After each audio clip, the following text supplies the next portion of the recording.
Policy tools to control money supply. Reserve bank जो है, reserve bank is the only institution which can issue currency.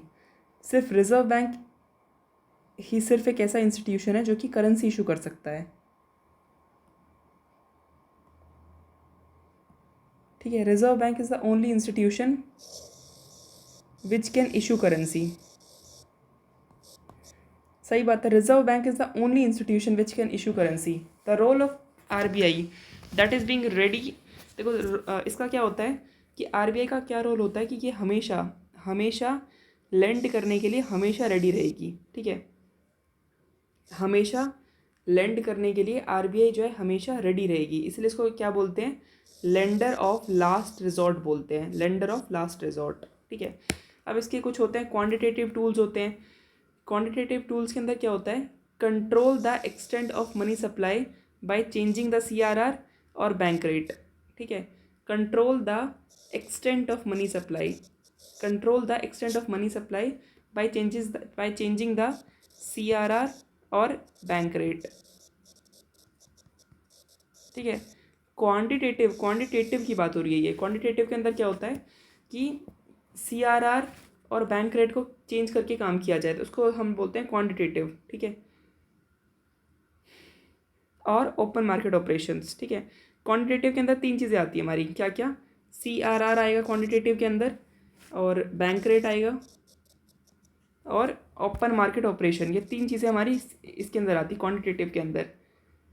और qualitative के अंदर हमारी आती है परसुएशन बाय सेंट्रल बैंक, जैसे कि हमारा मॉरल सुएशन आ रहा है, मार्जिन रिक्वायरमेंट आ रहा है ना, मॉरल सुएशन और मार्जिन रिक्वायरमेंट, ये चीज़ें आ रही है, मॉरल सुएशन, मार्केट रिक्वायरमेंट। अब हम देखते हैं कि देखो, it should be evident that central bank changes the reserve ratio, it जैसे ही सेंट्रल बैंक जो है रिजर्व रेशियो चेंज करती है, रिजर्व रेशियो यानी सीआरआर और ये एसएलआर, ये जो भी चीज़ें होती हैं, जैसे ही आरबीआई सीआरआर चेंज करेगी ना, तो चेंज करते ही बैंक की लेंडिंग के ऊपर फ़र्क पड़ जाता है। ठीक है, क्या होता है,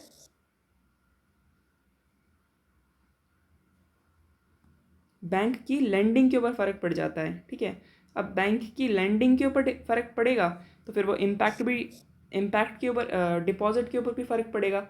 मतलब बैंक जो है वो ज़्यादा लेंड नहीं कर पा रहे हैं।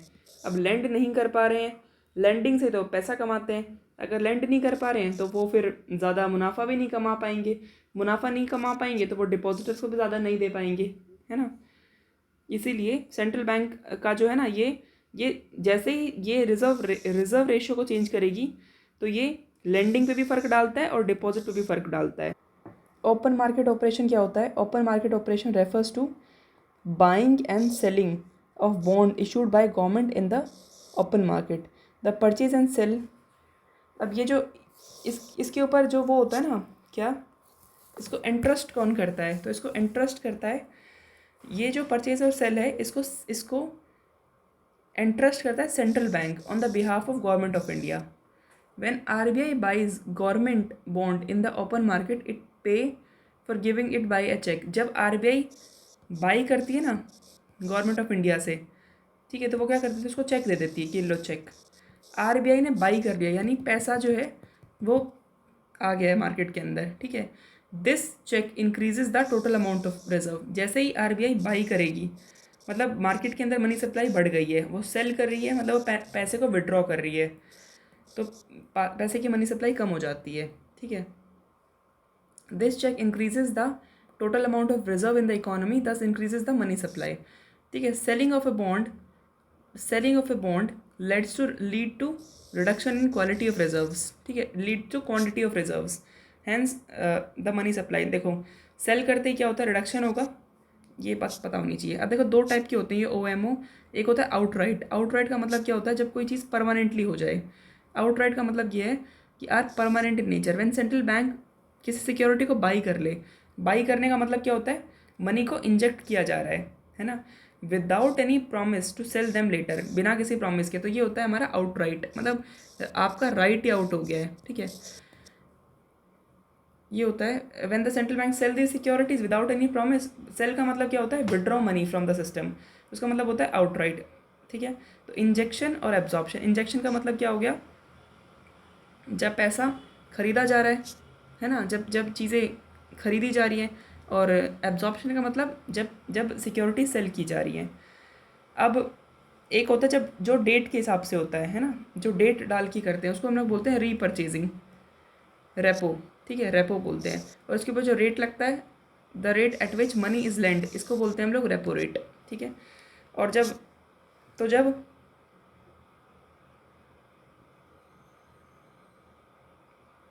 जब आरबीआई उनकी सिक्योरिटीज़ को बाई करती है यानी पैसा लेंड करी, जब आरबीआई पैसा लेंड कर रही है उस टाइम पे उसको बोलते हैं रेपो रेट, ठीक है। और क्या लिखा है इसके अंदर, जब आरबीआई जब पैसा को विड्रॉ करती है, मतलब अपनी सिक्योरिटीज़ को बेच देती है कि ये लो रखो इनको अपने पास, है ना, तो उसको हम लोग क्या बोलते हैं, आरबीआई जब विड्रॉ करती है ना पैसा, उसको हम लोग बोलते हैं रिवर्स रेपो। तो विड्रॉ को हम लोग क्या बोलते हैं, विड्रॉ मनी कर रही है उसको हम लोग बोलते हैं रिवर्स रेपो रेट। और ये जो ऑपरेशन होता है ना, ये 7-14, ये ओवरनाइट भी होता है, 7 डेज़ के लिए होता है और 14 डेज़ के लिए होता है। ओवरनाइट होता है 7 डेज़ के लिए, 14 डेज़ के लिए होता है। और ये जो है ना, ये दोनों के दोनों टूल, आउटराइट और रिवर्स रेपो, ये दोनों मेन टूल होते हैं आरबीआई के, ठीक है। अब आरबीआई है ना, देखो ये तो हो गया हमारा रेपो वाला। अब कह रहे हैं कि आरबीआई जो है वो मनी सप्लाई को इन्फ्लुएंस कर सकती है, ये भी ऐसे भी मनी सप्लाई को इन्फ्लुएंस ही कर रही है। मनी सप्लाई को इन्फ्लुएंस कैसे कर सकती है, अगर पर्टिकुलरली पूछते हैं, बाय चेंजिंग द रेट, ठीक है, which gives loan to the commercial bank. जैसे कि वो तो ये था कि हाँ रेपो हो रहा है ना, और एक नॉन रेपो हो रहा है, उसमें मनी सप्लाई वो अलग तरीके से आ रही है, मनी सप्लाई आ रही है जा रही है। अब इसमें क्या होता है, बैंक रेट का मतलब क्या होता है कि जब आरबीआई जो है वो रेट चेंज कर दे, at which loan to the commercial bank, ठीक है, changing the rate at which it gives loan to the commercial bank, इस रेट को चेंज कर दे, इसको हम लोग बोलते हैं बैंक रेट, ठीक है। जब आरबीआई मनी सप्लाई को इन्फ्लुएंस करे by changing the rate at which loan to the commercial bank, ठीक है, loans to the commercial bank at which it gave loans to the commercial bank, कि जिस rate पे ये लोन दे रही है उसको हम लोग बोलते हैं loan to the commercial bank, ये याद रखना है, इसको हम लोग बोलते हैं बैंक रेट, ठीक है। By increasing the bank rate बढ़ाते ही क्या होगा, loan taken by commercial bank become more expensive. अब अगर ये बढ़ गया है मतलब बहुत एक्सपेंसिव हो जाएगा, इससे क्या होगा, reduces the reserve held by commercial bank. सही बात है, अगर कोई चीज़ हमें महंगी मिल रही है तो हमारे खजाने हमारे पास इतना है, कोई सामान जो है वो, ये सामान है, फ़ोन है, ये सामान इतना महंगा मिल रहा है तो इतनी प्रॉपर्टी हमारी चली जाएगी, ठीक है। तो जब भी कोई चीज़ महंगी मिलती है मतलब हमारे जो रिजर्व्स हैं उसको रिड्यूस करने वाली है ये, ठीक है। इससे क्या होगा, मनी सप्लाई रिड्यूस हो जाएगी। उसके पास क्या है, उसके पास पहले थे 2 लाख रुपए, 2 लाख में उसने सोचा था कि ठीक है मैं अपना 50,000 का मैं आरबीआई से पैसे लूँगा और जो 1.5 लाख रुपए उनको बेच दूंगा। बट अभी क्या है, अभी उसका 1 लाख रुपए तो 1 लाख रुपए तो उसको आरबीआई को देने पड़ रहे हैं, इससे उसके जो रिजर्व्स हैं वो कम हो गए हैं और इससे उसकी मनी सप्लाई भी कम हो गई है, ठीक है। तो क्या देखा हमने, जैसे ही बैंक रेट बढ़ेगा, ठीक है, जैसे ही बैंक रेट बढ़ेगा, बैंक रेट क्या होता है, loan to the commercial bank, जैसे ही ये बढ़ेगा इससे क्या होगा, रिड्यूस भी रिजर्व हो जाएंगे, हाँ रिड्यूस द रिजर्व कम हो जाएंगे और डिक्रीज इन मनी सप्लाई, ठीक है। अब देखो, अब fall in bank rate increase in money supply, ठीक है, ये उल्टा चलेगा, फॉल तो इंक्रीज हो रहा है, ठीक है, और रिड्यूस अगर ये महंगा हो रहा है तो यानी ये कम होगा, ये उल्टा उल्टा चलता रहेगा बस ऐसे। अब क्या है, मनी जो है ना वो मोस्ट लिक्विड एसेट होता है, और क्यों, क्योंकि यूनिवर्सली एक्सेप्टेड है, इसको कहीं भी ले जाओ। इसके पास ना अपॉर्चुनिटी कॉस्ट भी होती है, कैसे, जैसे कि अपॉर्चुनिटी कॉस्ट में क्या होता है, एक पैसा है आपने अपने हाथ में रख रखा है और एक पैसा आप इसको एफडी में डाल दोगे, तो भाई किसके ऊपर इंटरेस्ट कमाते रहोगे, तो उस पर क्या है, एक अपॉर्चुनिटी कॉस्ट रहती है। While deciding on how much money to hold at a certain point of time, one has to trade off between the advantage of liquidity and the disadvantage of the foregone interest. कह रहे हैं कि अगर आपको ये देखना है कि सर्टेन पॉइंट ऑफ टाइम में, मतलब ये देखना है कि वाइल डिसाइडेड और how much money to hold, कि आपको कितना पैसा भी अपने हाथ में रखना है, तो उसमें आपको ये देखना पड़ेगा to consider the trade off between कि हाँ पैसा रख लिक्विडिटी के मतलब जो मैंने लिक्विड रखा हुआ है, मेरे पास पैसा रखा हुआ है, उसकी उसकी क्या एडवांटेज है और उसके पीछे का कितना ज़्यादा इंटरेस्ट कितना ज़्यादा जा रहा है। दोनों चीज़ों के बीच में डिफरेंस देखना पड़ेगा कि यार मैंने मान लेते हैं मैंने 10 लाख रुपए अपने घर में रख रखे हैं और इसको मैं एक में डालती हूँ बैंक में, तो बैंक में ये 10 लाख रुपए जो है 1 साल के अंदर 12 लाख हो जाएंगे, तो इस पर फ़ायदा है ना। ओके, तो demand for money balance is thus often refer to as liquidity preferences. ठीक है, liquidity preference, demand for money, जैसे ही कोई सामने वाला डिमांड करे कि यार मेरे को तो मनी चाहिए, तो इसको हम क्या बोलते हैं, लिक्विडिटी प्रेफरेंस बोलते हैं। ओके, द ट्रांजैक्शन मोटिव की बात करते हैं। Principal motive for holding money is to carry out transactions. देखो पहला होता है ट्रांजेक्शन कि यार हमको तो अपना अपना गुजारा चलाना है ना। अब क्या होता है कि जो एवरेज ट्रांजैक्शन होता है ना, एवरेज ट्रांजैक्शन जो होता है वो क्या होता है, equal to the half of the monthly income. जैसे कि मान लेते हैं मेरे पास महीने के शुरू में, महीने की 1 तारीख को मेरे पास पैसे आ गए 1000 रुपये, ठीक है, और महीने के एंड में मेरे पास पैसा बचा ही नहीं है। ठीक है, तो एवरेज अगर हम देखते हैं तो 100 + 0.2, तो ये एक्चुअल में है कितना, ये मेरी सैलरी का आधा है ना। तो ये याद रखना, average transaction demand for money is equal to half of the money, half of your monthly income. अब velocity of the circulation of money का मतलब क्या होता है कि जितनी बार एक मनी हैंड चेंज कर रही है, बार बार हैंड चेंज हो रहे हैं ना, उसको हम लोग बोलते हैं velocity of circulation of money. Stock concept के अंदर क्या होता है कि it refers to the stock of money people are willing to hold at a particular period of time. ठीक है, किसी स्टॉक कंसेप्ट का मतलब मेरे पास इतना स्टॉक है, मतलब एक पर्टिकुलर पीरियड के अंदर आपने कितना पैसा रख रखा है, आपने कितना पैसा जमा करके रखा हुआ है। ठीक है, तो मतलब क्या है, वेलोसिटी ऑफ मनी के अंदर एक टाइम डायमेंशन होती है कि हाँ ठीक है, मैंने अभी स्टॉक है मेरे पास इतना पैसा है eight a particular period of time, इस तरीके से। अब हम बात करते हैं aggregate transaction demand for money and the nominal GDP in A given year. ठीक है, इसके बारे में हम देखते हैं। देखो जब हम बोलते हैं ना एग्रीगेट ट्रांजैक्शन या फिर एनुअल ट्रांजैक्शन, तो उसके अंदर क्या होता है, transaction of all intermediate goods and services is clearly much greater than the nominal GDP. देखो एक होता है नॉमिनल जीडीपी और एक होता है ये एग्रीगेट ट्रांजैक्शन। एग्रीगेट ट्रांजैक्शन के अंदर क्या होता है कि हम लोग सारे इंटरमीडिएट चीज़ें सब कुछ ऐड करते हैं। ठीक है, तो ये जो है ना, ये हमेशा नॉमिनल जीडीपी से ज़्यादा होती है। ठीक है, ये हमेशा नॉमिनल जीडीपी से ज़्यादा होती है, ये भी याद रखना है। ठीक है ना, ये हमेशा नॉमिनल जीडीपी से ज़्यादा होती है। An increase in nominal GDP implies that increase in the total value of transaction. जैसे हमारी नॉमिनल जीडीपी बढ़ रही है, मतलब हमारा ट्रांजैक्शन बढ़ रहा है। देखो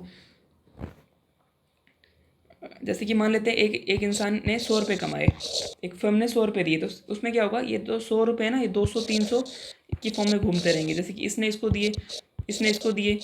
देखो ट्रांजैक्शन का मतलब क्या होता है, नॉमिनल जीडीपी हमारी है 100 रुपये मान लेते हैं। ठीक है, ये यहाँ गई, ठीक है, ये 100 रुपये यहाँ गए, ठीक है, ये फिर इसने इसको दिए, ये इसने इसको दिए, तो वेलोसिटी ऑफ चेंजिंग है जिस तरीके से चेंज हो रहा है, तो ये चीज़ जो है ना हमेशा ज़्यादा होगी नॉमिनल जीडीपी से, इस सेंस में कह रहे हैं ये। और ये जो है ना transaction of money is positively related to the real income of economy. तो जितना ज़्यादा ट्रांजैक्शन होता रहेगा वही जो है वो इकोनॉमी की रियल इनकम कहलाएगी। हाँ, सामने वाला ट्रांजैक्शन जो है वो इकोनॉमी का रियल इनकम कहलाता है और पॉजिटिवली रिलेटेड होता है। अब हम बात करते हैं स्पेक्यूलेटिव मोटिव की। देखो स्पेक्यूलेटिव मोटिव का मतलब क्या होता है, देखो एक होता है ट्रांजैक्शन, एक होता है कि भाई उसने स्पेक्यूलेटिव का मतलब होता है जब वो लैंड में रख रहा है, जब वो अपना पैसे को लैंडेड में, लैंड प्रॉपर्टी में, बुलियन में, बॉन्ड में, मनी में, इन सब चीज़ों के अंदर रखता है ना। प्रॉपर्टी के अंदर रखता है, किस में रखता है, प्रॉपर्टी में, बुलियन मतलब गोल्ड, बॉन्ड में या मनी में रखता है। ठीक है, और इन सभी को हम लोग मिला के कह देते हैं कि हाँ भाई ये सारे बॉन्ड है। ठीक है, तो बॉन्ड क्या होते हैं, paper bearing the promise of a future stream of monetary return. ठीक है, ये क्या होते हैं, ये पेपर बियरिंग होते हैं और ये प्रॉमिस करते हैं future stream of monetary return कि हाँ भाई हम आपको फ्यूचर में इतना पैसा देंगे, ठीक है। और इनको कौन इशू करता है? इनको गवर्नमेंट या फर्म इशू करती है for borrowing money from the public, ठीक है। और ये जो है ये मार्केट के अंदर ट्रेडेबल होते हैं, ठीक है। अब एक बात ये आती है कि इसके अंदर बॉन्ड जो है ना वो सेविंग बैंक से ज़्यादा क्या होते हैं? अट्रैक्टिव होते हैं। सेविंग बैंक से ज़्यादा अट्रैक्टिव होते हैं ये, ठीक है। ये याद रखना है, बॉन्ड ज़्यादा अट्रैक्टिव होते हैं सेविंग बैंक से, ठीक है। इसमें क्या है कि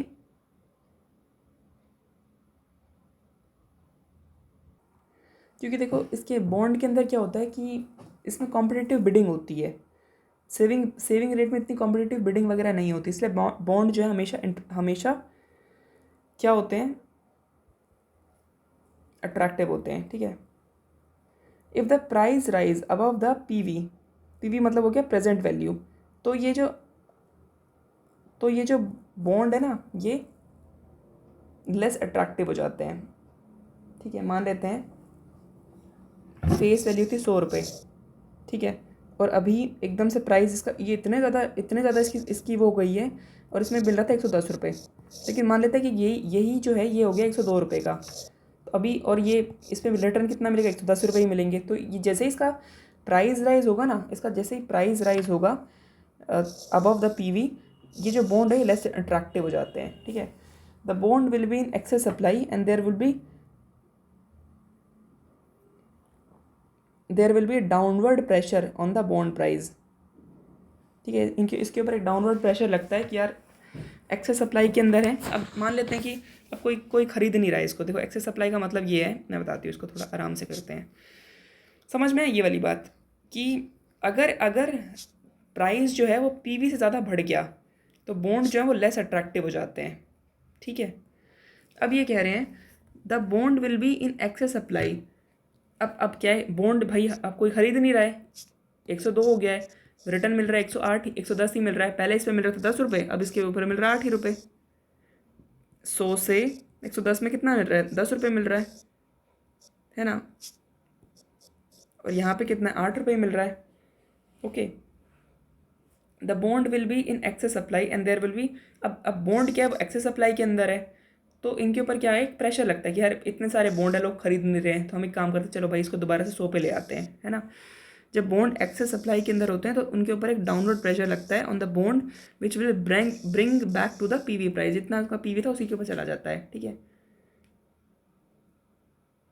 इसलिए कह रहे हैं कि it is clear that under competitive asset market condition the price of a bond को हमेशा must always be equal to its present value, ठीक है। ये याद रखना है, अगर कॉम्पिटिटिव मार्केट के अंदर चलना है ना तो प्राइस ऑफ द बॉन्ड है उसको हमेशा बराबर रहना पड़ेगा, ठीक है। देखो इसके ऊपर हम लोग इंटरेस्ट रेट पे इधर उधर कर सकते हैं, बट हम 100 से हम ऐसा नहीं कर सकते कि हाँ भाई चलो 109 का है हम 110 देंगे, ये कभी बिकेगा ही नहीं, ठीक है।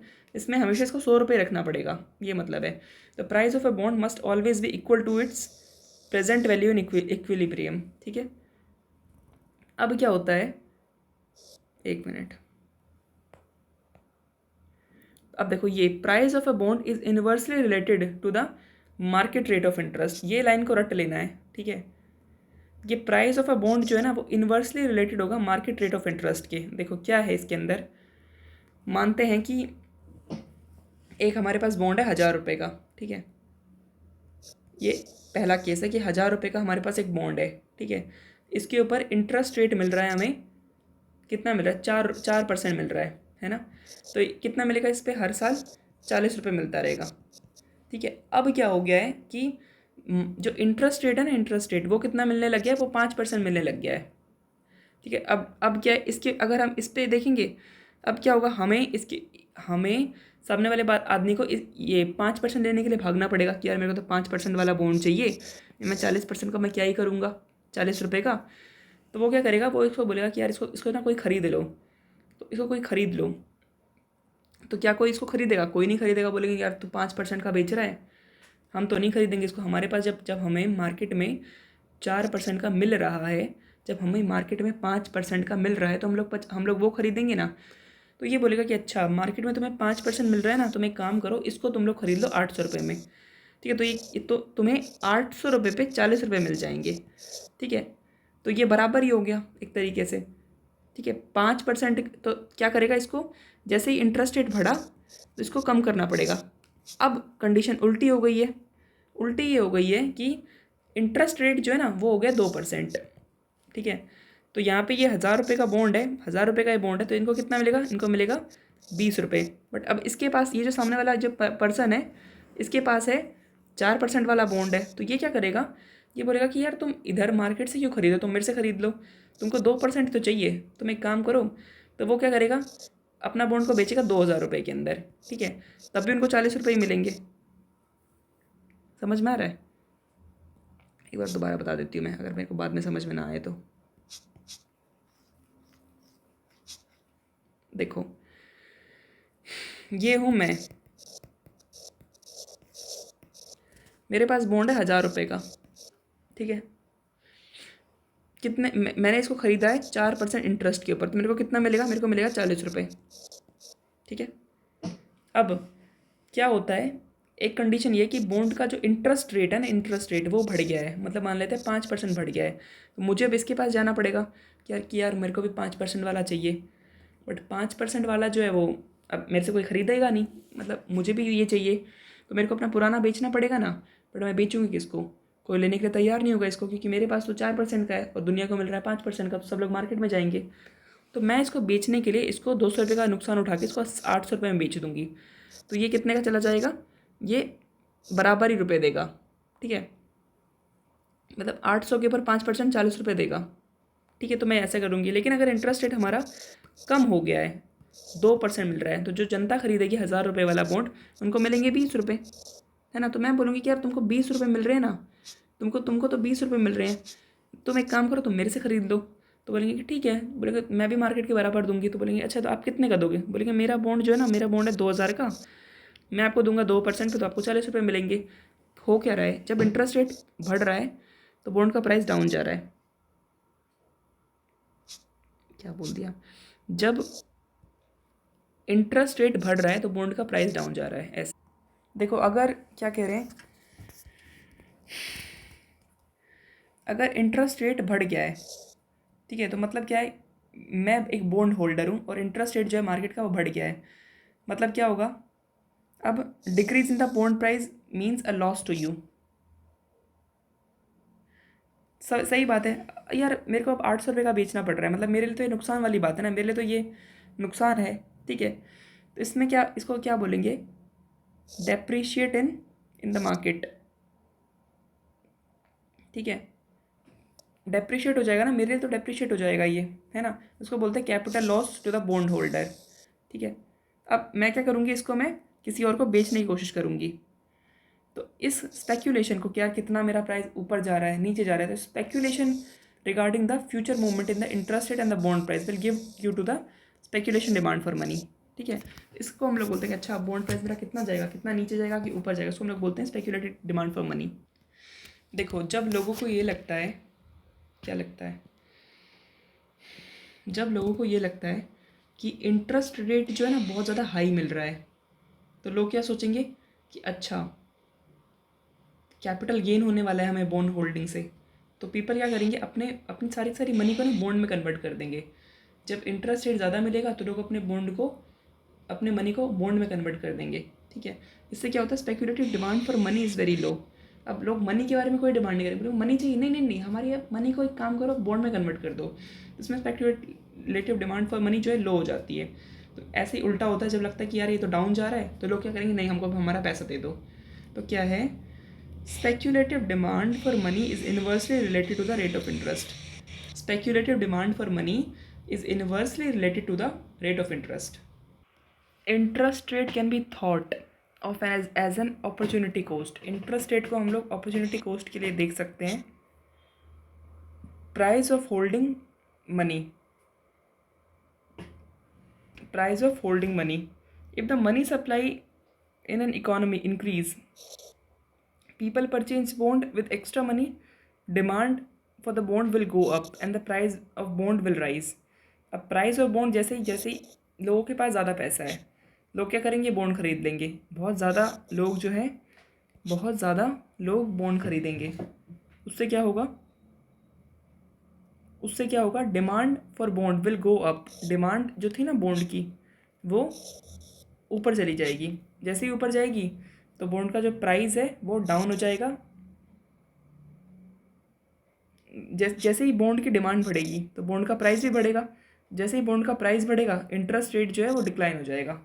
बॉन्ड का प्राइस बढ़ता जा रहा है बढ़ता जा रहा है तो इंटरेस्ट रेट जो है वो डिक्लाइन होता जा रहा है। ठीक है, मतलब क्या है, मान लेते हैं कि इंटरेस्ट मिल रहा था पहले 4 रुपये का। ठीक है, ठीक है, 4 रुपये का मिल रहा था इंटरेस्ट। कितने पे, 1000 रुपये के ऊपर। मतलब इनको कितने पैसे देने, इनको इनको रुपये देने थे 40 रुपये। अब क्या हो रहा है, बॉन्ड का प्राइस ही हो गया 2000 रुपये। तो कितना इंटरेस्ट देंगे, 2% देंगे। बोले 40 रुपये चाहिए ना, 2% इंटरेस्ट लो और 40 रुपये आपको उतने ही मिलेंगे। हो क्या रहा है इसके अंदर कि इसमें जब ज़्यादा डिमांड होती है तो बॉन्ड का प्राइस बढ़ जाएगा, बॉन्ड का प्राइस बढ़ेगा तो इंटरेस्ट रेट कम हो जाएगा, ये बात है। In other words, with increased supply of money in the economy, increased supply of money in the economy, the price you have to pay for holding money balance, the interest rate should come down। ठीक है, लेकिन अगर market का जो interest rate है वो already लो है, ये तो चलो हो गया कि प्राइस की वजह से आ रहा है, लेकिन ऑलरेडी लो है, मान लेते हैं कि ऑलरेडी है ही 2% के ऊपर। ठीक है, सो दैट तो सबको ये लगेगा कि यार ये अब आगे चल के ये 4% पे जाएगा ही जाएगा, क्योंकि यही होता है, कभी ऊपर से नीचे, नीचे से ऊपर होता रहता है। ठीक है, causing capital losses, nobody wish to hold bond. अब इस टाइम पे यार 2% का इंटरेस्ट कोई दे रहा है तो कोई भी नहीं रखना चाहेगा bond. everyone in the economy will hold their wealth in the money balance। अब वो क्या कहेंगे, यार हम तो अपने पैसे को कहाँ रखेंगे, हम तो अपने पैसे को उसमें रखेंगे। ठीक है, सेविंग बैलेंस वगैरह में रखेंगे, बॉन्ड में नहीं रखेंगे। And if additional money injected within the economy, it will be used up to the satiate people craving for money balance without increasing the demand for bond and further lowering the rate of interest। देखो क्या है, अब लोग क्या सोच रहे हैं कि यार हमने वहाँ पे रख रखा है। अब लोग क्या है, अब बॉन्ड जो है अब 1% पे चला गया, तुमको लग रहा है जाएगा ऊपर जाएगा ऊपर, और बॉन्ड जा नहीं रहा है ऊपर। ठीक है, इसको हम लोग बोलते हैं लिक्विडिटी ट्रैप। ठीक है, और यहाँ पे जो है ना, यहाँ पे इनफाइनाइटली इलास्टिक हो जाता है, पता नहीं कभी जाएगा इस तरीके से। भाई लिक्विडिटी ट्रैप को रट लेना है, क्या है, everybody will hold their wealth in. ठीक है, यहाँ पे देखो ये इतना याद रखना है कि मार्केट का जो इंटरेस्ट रेट है वो ऑलरेडी लो है। ठीक है, तो एवरीबडी एक्सपेक्टेड टू राइज, ये लाइन सही आ रही है। इससे क्या हो रहा है, क्योंकि लोगों का कैपिटल लॉस हो रहा है बहुत ज़्यादा, उन्होंने पैसा रख रखा है वहाँ पे। अब पैसा जो है वो उन्होंने पैसा बॉन्ड में ऑलरेडी रख रखा है, तो उनको लग रहा है कि ठीक है, उनसे इसको इस चीज़ से उनको कैपिटल लॉस बहुत ज़्यादा हो रहा है, तो उनको लग रहा है कि हाँ ठीक है पैसा बढ़ेगा पैसा बढ़ेगा, पैसा बढ़ नहीं रहा है। Nobody will wish to hold bond. ठीक है, कोई भी रखना, कोई भी अब इसको कोई भी नहीं संभालना चाह रहा है। Everybody will hold their wealth in, everybody in the economy. अब सब लोग चाह रहे हैं कि यार बॉन्ड से पैसा निकालो, क्योंकि इंटरेस्ट रेट बहुत ही कम मिल रहा है, तो हमें उसमें डालना है। ठीक है, if additional money is injected within the economy, it will be used up without increasing the demand for bond. मतलब नहीं बढ़ रहा है, विदाउट फर्दरिंग लॉस ही लॉस हुए जा रहा है। इसको हम लोग बोलते हैं लिक्विडिटी ट्रैप, कि मतलब लोगों को लग रहा है कि बढ़ेगा बढ़ेगा बढ़ेगा बट बढ़ नहीं रहा है। ठीक है, इसको हम लोग बोलते हैं लिक्विडिटी ट्रैप। कई बार क्या होता है कि इंटरेस्ट रेट जो है वो इतना ज़्यादा हाई हो गया है, बहुत ज़्यादा हाई इंटरेस्ट रेट हो गया है, तो सबको लोगों को लगता है कि हाँ ठीक है ये डाउन जाएगा तो हमें बहुत फ़ायदा होगा, बट ये डाउन जा ही नहीं रहा है, ये हाई हाई हो ही जा रहा है हो ही जा रहा है। इसको भी फिर इसमें भी क्या होता है, अब सब लोगों ने क्या सोचा कि यार इतना ज़्यादा इंटरेस्ट रेट है, सबने बॉन्ड के अंदर कन्वर्ट कर लिया है, अब वो डाउन जा ही नहीं रहा है, तो लोग सोच रहे हैं कि यार अब हम तो हाई हाई हाई हुए जा रहे हैं, तो लोग सोच रहे हैं कि यार हम बॉन्ड में रखे रखते हैं। तो ये भी एक लिक्विडिटी ट्रैप होता है। ये ऊपर जाए तो भी लिक्विडिटी ट्रैप है, नीचे जाए तो भी लिक्विडिटी ट्रैप है, बीच में रहना चाहिए। अब देखो जो ट्रांजैक्शनल मोटिव था ना, वो किसके प्रोपोर्शनल है, वो डायरेक्टली प्रोपोर्शनल है रियल जीडीपी के और प्राइस लेवल के। ठीक है, उतना ही ट्रांजैक्शन होता रहेगा। ट्रांजैक्शन के बेस पे ही क्या होता है, हमारी रियल जीडीपी और प्राइस लेवल के बारे में पता चलता है। ठीक है, जबकि ये जो स्पेक्यूलेटिव मोटिव है, ये हमारा इंटरेस्ट रेट पे डिपेंड करेगा। इंटरेस्ट रेट ज़्यादा है तो speculative demand of money down हो जाएगा, इस तरीके से। ठीक है, तो ये इन्वर्सली प्रोपोर्शनल होता है, और वो होता है डायरेक्टली प्रोपोर्शनल होता है। जितना ज़्यादा ट्रांजैक्शन उतनी ज़्यादा रियल जीडीपी, उतना ज़्यादा प्राइस लेवल, उतना ज़्यादा ट्रांजैक्शन। और इसमें क्या है, स्पेक्यूलेटिव डिमांड ऑफ मनी, लोग क्या है पैसा बहुत ज़्यादा मांगेंगे अगर इंटरेस्ट रेट बहुत ही कम है, तो बहुत लोग बोलेंगे यार हमारा पैसा दे दो दे दो दे दो दे दो। और अगर इंटरेस्ट रेट बहुत ज़्यादा है तो लोग बोलेंगे नहीं हमें नहीं दो, तुम अपने पास रखो, तो स्पेकुलेटिव डिमांड ऑफ मनी जो है वो डाउन हो जाएगी। कॉइन्स को कौन इशू करता है? कॉइन्स को गवर्नमेंट ऑफ इंडिया इशू करती है, ठीक है, कॉइन्स को गवर्नमेंट ऑफ इंडिया इशू करती है। Coins are issued by government of India. Coins को कौन इशू करता है? गवर्नमेंट ऑफ इंडिया इशू करती है। भाई 1 रुपये 2 रुपये की कोई बात नहीं है, सारे के सारे कॉइन्स को कौन इशू करता है? गवर्नमेंट, भारत सरकार इशू करती है। देखो क्या कह रहे हैं ये, डिमांड डिपॉजिट हम किसे कहते हैं? Currency notes, coins, balance in saving और करंट अकाउंट डिपॉजिट।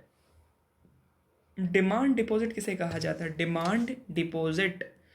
तो डिमांड डिपॉजिट जो है ना, करेंसी नोट्स को कहते हैं, कॉइन्स को कहते हैं, बैलेंस इन सेविंग, सेविंग के अंदर बैलेंस है, सेविंग अकाउंट के अंदर बैलेंस है, हम तुरंत निकाल नहीं लाते हैं, मैं निकाल के नहीं लेके आती हूँ, तो balance in saving and current account deposit. उसमें ऑप्शन आता है कि सेविंग से या करंट से, तो करंट अकाउंट डिपॉजिट भी और सेविंग अकाउंट डिपॉजिट भी दोनों के दोनों क्या होते हैं? डिमांड डिपॉजिट होते हैं, ठीक है, as they are payable by bank, ठीक है, on demand from the account holder. Balance in saving and current account deposit दोनों के दोनों क्या होते हैं? डिमांड डिपॉजिट होते हैं। ओके, अब टाइम डिपॉजिट हम किसे कहते हैं? जैसे कि जो एफडी करवा दी है उसको हम लोग बोलते हैं टाइम डिपॉजिट, ठीक है। अब क्या है, every currency note bears on a face a promise from RBI. देखो जो भी करेंसी नोट होता है ना उसके ऊपर आरबीआई के गवर्नर का की प्रॉमिस होती है, ठीक है। अब क्या है, currency note and coins are therefore called fiat money, ठीक है। Note plus currency, note plus coin को हम लोग क्या बोलते हैं? फियाट मनी बोलते हैं। फियाट मनी सिर्फ दो ही होती हैं, एक हमारी करेंसी और एक हमारी करेंसी और एक हमारी क्या होती है? कॉइन्स। करेंसी नोट्स और कॉइन्स दो ही होते हैं fiat money. They do not have intrinsic value, intrinsic value नहीं होती इनके पास। They do not have intrinsic value, like say gold की खुद की वैल्यू होती है, सिल्वर की खुद की वैल्यू होती है, इनकी खुद की वैल्यू नहीं होती, ठीक है। दे do not have intrinsic value, okay. इसको हम लोग बोलते हैं लीगल टेंडर। क्यों? क्योंकि इनको कोई भी ना रिफ्यूज़ नहीं कर सकता, पूरी की पूरे कंट्री के अंदर कोई पूरी कंट्री के अंदर कोई रिफ्यूज़ नहीं कर पाएगा इसको, ठीक है। चेक्स ड्रॉन ऑन सेविंग और current account however can be, देखो चेक को फिर भी लोग कर सकते हैं, क्योंकि चेक जो है क्या कह रहे हैं ये देखो, चेक ड्रॉन ऑन सेविंग और करंट अकाउंट। चेक हम कहाँ से ले सकते हैं? चेक हम सेविंग से और करंट से, दोनों अकाउंट से ले सकते हैं, ये याद रखना है। चेक जो है हम लोग सेविंग अकाउंट से और करंट अकाउंट से दोनों से ले सकते हैं। निकाला हुआ है हमने, करंट से निकाला है, सेविंग से निकाला है, इसको कोई भी रिफ्यूज़ कर सकता है। इसलिए डिमांड डिपॉजिट सारे के सारे लीगल टेंडर नहीं है, ठीक है। डिमांड डिपॉजिट में क्या क्या देखा हमने? डिमांड डिपॉजिट में हमने देखा भाई करेंसी नोट है, ये करेंसी नोट है, कॉइन है, बैलेंस इन सेविंग है और करंट अकाउंट डिपॉजिट्स हैं। तो ये दोनों क्या हैं? ये दोनों लीगल टेंडर हैं, ठीक है। लेकिन सारे के सारे डिमांड डिपॉजिट लीगल टेंडर नहीं है, सिर्फ दो ही हैं, ठीक है, ये कह रहे हैं ये। अब क्या होता है, M1 के अंदर हमारा क्या आएगा?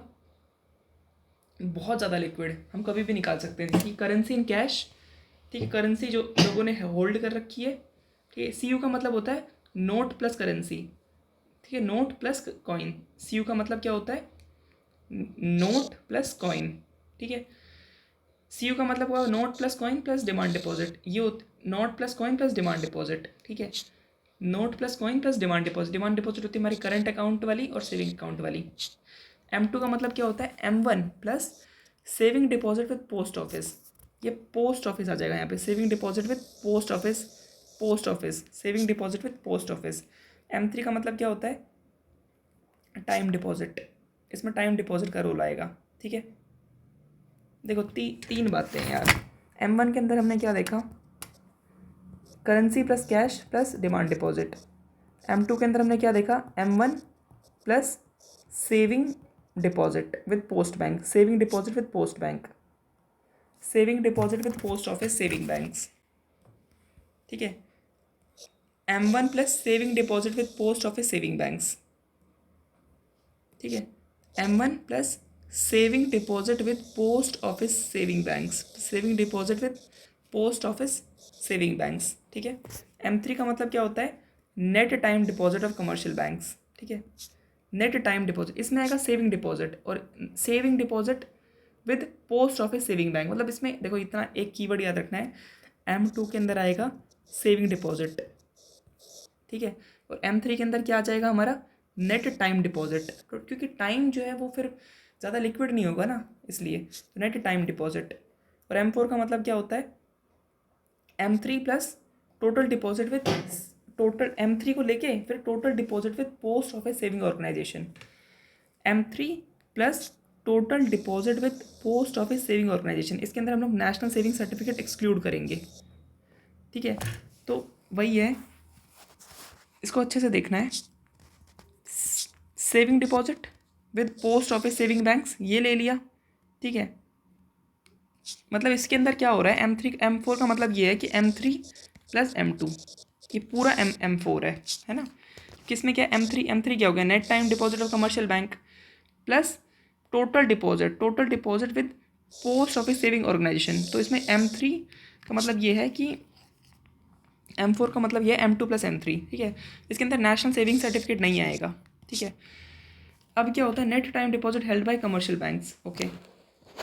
यहाँ पे नेट का मतलब क्या है, नेट का मतलब ये है कि ये सिर्फ इसमें वो पैसा लिया जाएगा जो only deposit held by public are to be included in money supply, ठीक है। जो भी हम बैंक ने पब्लिक से लिया है, सिर्फ वो पैसा आएगा इसके अंदर, जो भी पैसा बैंक ने पब्लिक से लिया है वो पैसा आएगा इसमें इंटर बैंक डिपॉजिट जो है ना, वो इसमें मनी सप्लाई के अंदर नहीं आते। इंटर बैंक के जो आपस में काम होते रहते वो मनी सप्लाई के अंदर नहीं आते। जो पब्लिक का पैसा है ना, जनता का पैसा ही मनी सप्लाई के अंदर माना जाता है, ठीक है। अब M1 एंड M2 को हम लोग क्या बोलते हैं, ये है हमारी नैरो मनी, और M3 एंड M4 को हम लोग क्या बोलते हैं, ये है हमारी ब्रॉड मनी, ठीक है। अब M1 जो है वो मोस्ट लिक्विड है, ठीक है, ऑब्वियस सी बात है, एंड ईजिएस्ट फॉर ट्रांजेक्शन, जबकि M4 जो है is least liquid of all, है ना, वो लीस्ट लिक्विड है। वो क्या है, लीस्ट लिक्विड, सबसे कम लिक्विड है, ठीक है। M3 जो है most common measure of money supply है, ठीक है, most common measure of money supply, commonly used measure of money supply है M3। It is known as aggregate, और सबसे ज़्यादा हम लोग एग्रीगेट मनी रिसोर्सेज के लिए हम लोग क्या यूज़ करते हैं, मोस्ट कॉमनली हम लोग क्या यूज़ करते हैं, हम ये यूज़ करते हैं कि M1 plus net time deposit, कि भैया CU प्लस FD कितना करवा रखा है आपने, टाइम डिपॉजिट कितना करवा रखा है, इसको हम लोग मोस्टली हम लोग यूज़ करते हैं। तो commonly major of money supply क्या है हमारा, M3 है, ठीक है। इसी को हम लोग क्या बोलते हैं, एग्रीगेट मनी रिसोर्सेज बोलते हैं, ओके। देखो डीमोनेटाइजेशन से क्या हुआ है ना, इससे ये हमारा 2016 के अंदर हुआ था। इससे क्या हुआ है, हमारा टैक्स कॉम्प्लाइंस काफ़ी अच्छा हो गया है, ठीक है।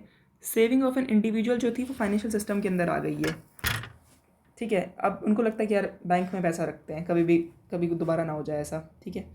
Bank have more resource at their disposal which can be use to provide more loans at lower lest. अब क्या हो गया कि एकदम से बैंक के पास ना बहुत पैसा आ गया था, क्योंकि सारी की सारी जनता को पैसा डालना पड़ रहा है, तो उससे क्या हुआ, बैंक जो है वो बहुत ज़्यादा लोन दे पाया लोअर इंटरेस्ट के ऊपर। बहुत बैंक ने खूब लोन दिए, क्योंकि बैंक के पास पैसा ही बहुत ज़्यादा सारा है, तो बैंक ने लोअर इंटरेस्ट के ऊपर बहुत बहुत लोन दिए थे। इससे क्या हुआ, टैक्स इवेजन, जो टैक्स इवेजन कर रहे थे ना उनके ऊपर पेनल्टी लगा पाए, ठीक है। और tax compliance will improve, corruption will decrease. Tax compliance से क्या हुआ, इम्प्रूव हुआ, और करप्शन इससे कम हुआ। टैक्स इवेजन से क्या हुआ, फाइनेंशियल पेनल्टी लगी, और टैक्स कंप्लाइंस मतलब टैक्स को भरना, है ना, ये इम्प्रूव होता है, और करप्शन इसमें डिक्रीज होता है। इसमें क्या हुआ था कि हमारी जो कैश इकोनॉमी है वो फॉर्मल पेमेंट सिस्टम के अंदर काफ़ी हद तक शिफ्ट हो पाई थी, ठीक है। Household and firm have began to shift their cash to electronic payment technologies, ठीक है। अब हम बात करते हैं exchange of commodity without mediation of money को हम लोग क्या बोलते हैं, बार्टर एक्सचेंज बोलते हैं। इसमें ना डबल कोइंसिडेंस ऑफ बॉन्ड का बड़ा चक्कर होता है, ठीक है। RBI regulate money supply by controlling अब आरबीआई कैसे कंट्रोल करती है? आरबीआई कंट्रोल करती है अपनी हाई पावर्ड मनी के स्टॉक को लेके। हाई पावर्ड मनी वही है जो आरबीआई दे रही है ना। अपने हाई पावर मनी के स्टॉक को लेके ये उसके हिसाब से उसको कंट्रोल करती है, ठीक है। जैसे कि क्या क्या होता है इसके अंदर, हाई पावर मनी के अंदर बैंक रेट हो गया, रिजर्व रिक्वायरमेंट हो गई कमर्शियल बैंक की, और ये ऑल्सो स्टेबलाइज कर देती है money supply in the economy against external shocks. ये सारा आरबीआई का काम होता है।